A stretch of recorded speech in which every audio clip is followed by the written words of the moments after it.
बिस्मिल्लाहिर्रहमानिर्रहीम अस्सलाम वालेकुम। ये मैटलैब ट्यूटोरियल सीरीज का लेक्चर नंबर 11 है। इस लेक्चर में आज हम लोग बात करेंगे मैटलैब प्रोग्राम फाइल्स के बारे में। लेकिन इस लेक्चर को स्टार्ट करने से पहले हम लोग एक रिवीजन लेते हैं कि हम लोगों ने इस सीरीज में अब तक क्या कुछ किया। सबसे पहले हम लोगों ने ये देखा कि मैटलैब है क्या और इसे किन ऑपरेशंस और कंप्यूटेशंस के लिए इस्तेमाल किया जाता है। इसके बाद हम लोगों ने मैटलैब में बेसिक अरिथमेटिक ऑपरेशंस करने सीखे। इसके बाद हम लोगों ने मैटलैब में मुख्तलिफ तरह के एरेज और मैट्रिसेस को डिफाइन किया और इनके ऊपर डिफरेंट ऑपरेशंस परफॉर्म किए। इन ऑपरेशंस के बाद हम लोगों ने 2D प्लॉटिंग यानी कि 2 डायमेंशनल प्लॉटिंग और इसकी विजुअलाइजेशन को इन्हांस करने के हवाले से सीखा। इसके बाद हम लोगों ने पॉलिनोमियल्स और ऐसे फंक्शन जो कि नॉन पॉलिनोमियल्स हैं उनको पॉलिनोमियल्स में अप्रॉक्सीमेट करना। इसके बाद हम लोगों ने लीनियर सिस्टम ऑफ इक्वेशंस का सॉल्यूशन और एनोनिमस फंक्शंस को डिफाइन करना सीखा। प्रीवियस लेक्चर्स जिसके 3 पार्ट थे वो मैथमेटिकल सिंबॉलिक टूल बॉक्स यानी कि म्यूपैड के हवाले से थे, जिसमें तकरीबन हमने वो तमाम फंक्शनैलिटीज़ जो कि हम लोगों ने मैटलैब की कमांड विंडो में परफॉर्म किए थे उनको सिंबॉलिकली म्यूपैड में भी हम लोगों ने परफॉर्म किया। आज का लेक्चर चूंकि मैटलैब की प्रोग्राम फाइल्स के बारे में है तो सबसे पहले ये जान लेना ज़रूरी है मैटलैब कितनी तरह के प्रोग्राम फाइल्स हमें ऑफर करता है। तो इसमें हम लोग स्क्रिप्ट्स और फंक्शंस डिफाइन कर सकते हैं। मैटलैब में हम 2 तरह के प्रोग्राम फाइल्स बना सकते हैं जो कि स्क्रिप्ट्स हो सकते हैं या वो फंक्शंस हो सकते हैं। तो आज हम बात करेंगे स्क्रिप्ट्स के हवाले से और फंक्शंस को लेकर हम लोग नेक्स्ट लेक्चर्स में बात करेंगे। स्क्रिप्ट्स सबसे ज़्यादा simplest kind of program files हैं क्योंकि इनके लिए ना तो आपको किसी इनपुट या किसी आउटपुट आर्ग्यूमेंट की ज़रूरत होती है। मैटलैब स्क्रिप्ट्स को लिखने का फ़ायदा ये है कि इसमें आप मैटलैब की सीरीज़ ऑफ कमांड्स को एक साथ में चला सकते हैं। इसे मुराद ये है कि ऐसी तमाम कंप्यूटेशन जिनको आपने रिपीटेडली यूज़ करना है या आपने उनको एज अ रेफरेंस किसी और कमांड या किसी और फंक्शन में यूज़ करना है, आप उनको मैटलैब स्क्रिप्ट प्रोग्राम फाइल्स में लिख सकते हैं। मैटलैब की स्क्रिप्ट फाइल्स तमाम वो डाटा या तमाम वो वेरिएबल स्टोर करता है जो कि आपने उसमें लिखे हुए होते हैं। अब हम बात करते हैं कि हमने मैटलैब में स्क्रिप्ट फाइल्स को किस तरह से ओपन करना है और इनमें किस तरह से काम कर सकते हैं।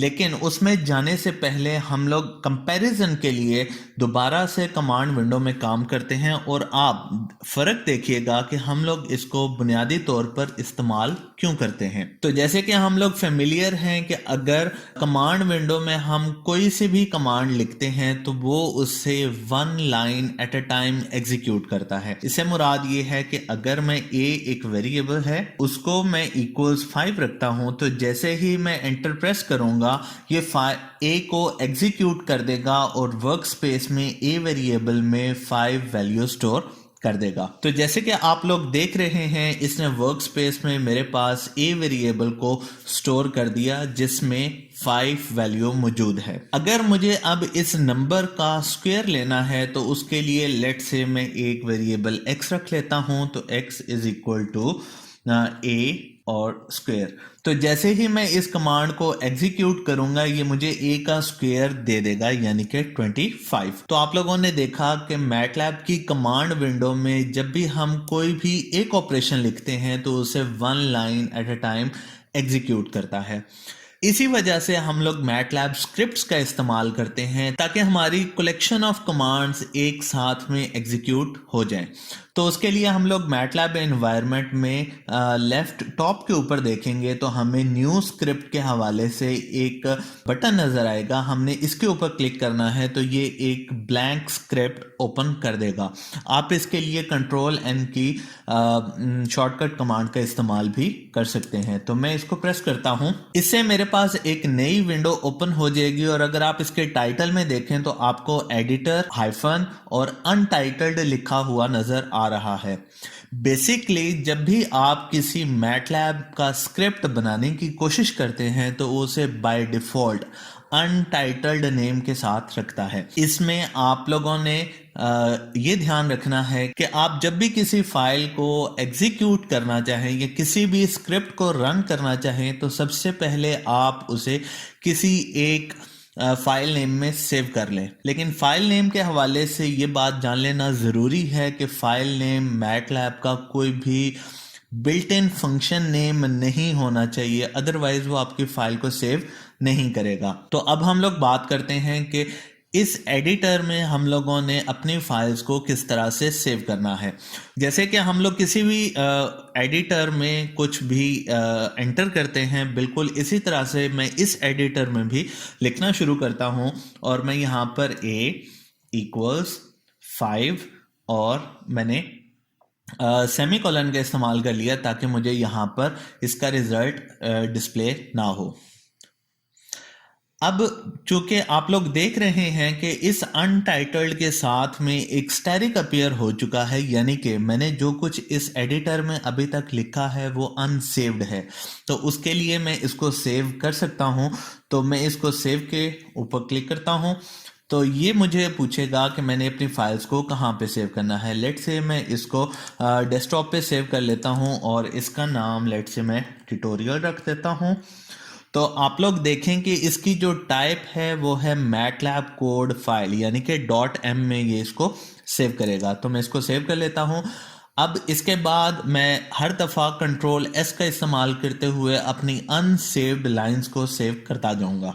इसके बाद मैं यहाँ पर b और लेट से =3 लिख देता हूँ।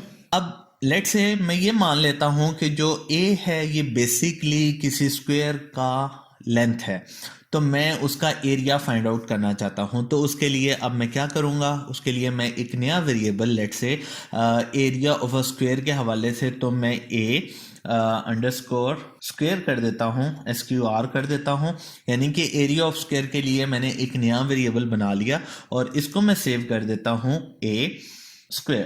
तो अब जब भी मेरे पास मैं इस कोड को एग्जीक्यूट करूंगा वो a² में a का स्क्वायर डालेगा, यानी कि 5 का स्क्वायर डालेगा, जो इस टाइम पे मेरे पास उसमें वैल्यू मौजूद है।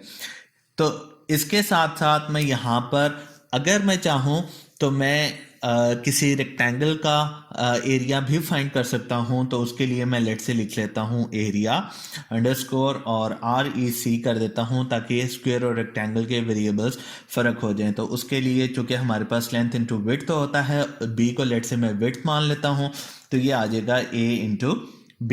इसी तरह से अगर मैं मान लेता हूं कि a मेरे पास किसी भी सर्कल का रेडियस है तो मैं ये चाहूँगा कि मैं उस सर्कल का एरिया भी फाइंड आउट करूँ। तो उसके लिए a और लेट से CIR में कर लेता हूँ ताकि वो सर्कल को रिप्रेजेंट कर दे।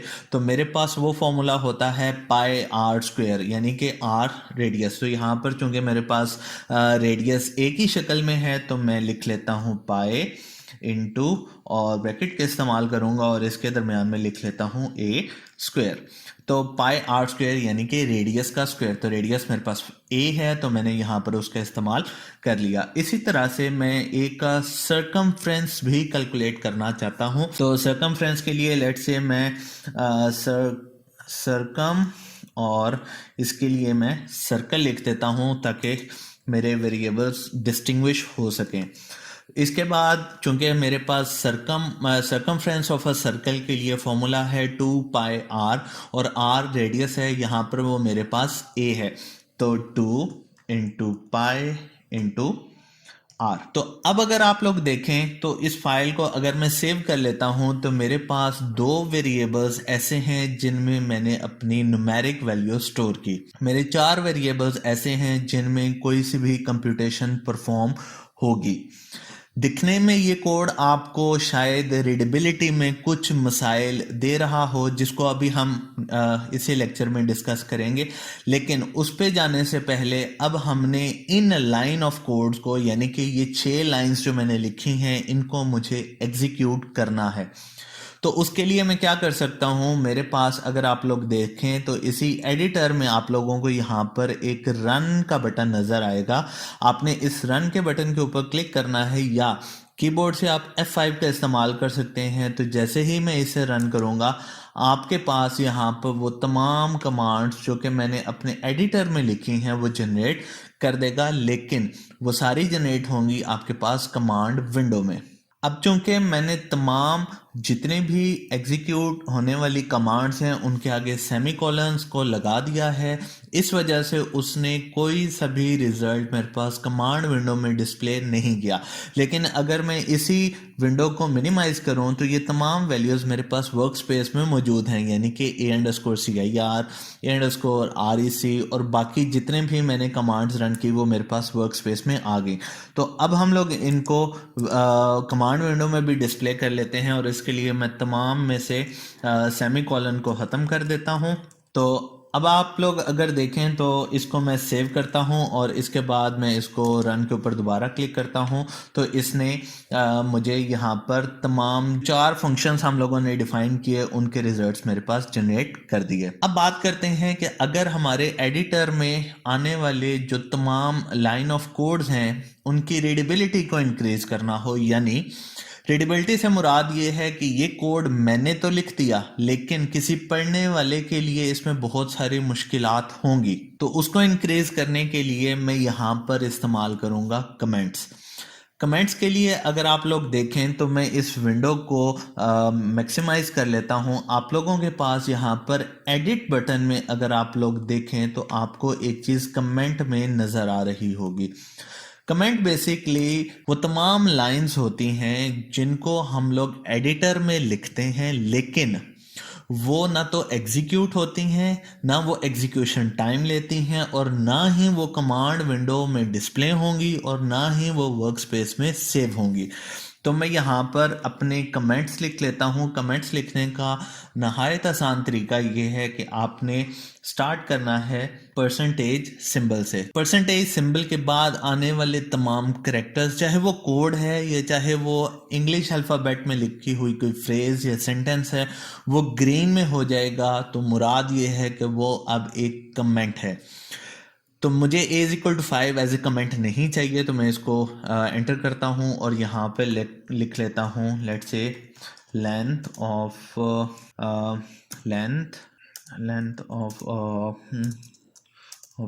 स्क्वायर और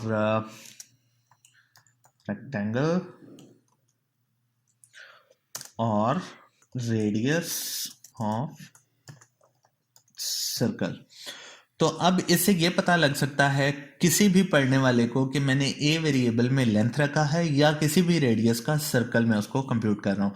और उसके बाद मैं यहाँ पर सेकंड परसेंटेज का लाइन नंबर 3 में इस्तेमाल करूँगा। तो मैं यहाँ पे लिख लेता हूँ for example width of the rectangle. तो विड्थ ऑफ द रेक्टेंगल मैंने बी को रख दिया। इसके बाद मैं यहाँ पे लिख लेता हूँ परसेंटेज सिंबल के साथ मैं यहाँ पर इस्तेमाल कर लेता हूँ एरिया ऑफ स्क्वायर।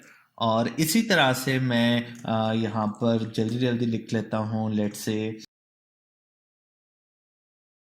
तो अब आप लोग अगर देखें तो हमारे जो एडिटर में लाइंस हैं वो तो 12 लाइंस हो चुकी हैं, लेकिन जो कमेंट्स हैं उनके सामने लाइन के आगे यहाँ पर हाइफन सिंबल नहीं आ रहा, यानी कि ये इन लाइंस को एग्जीक्यूट नहीं करेगा। ये वो तमाम लाइंस हैं जो कि रीडेबिलिटी में तो मदद करेंगी, लेकिन इनका कोड से कोई लेना देना नहीं है।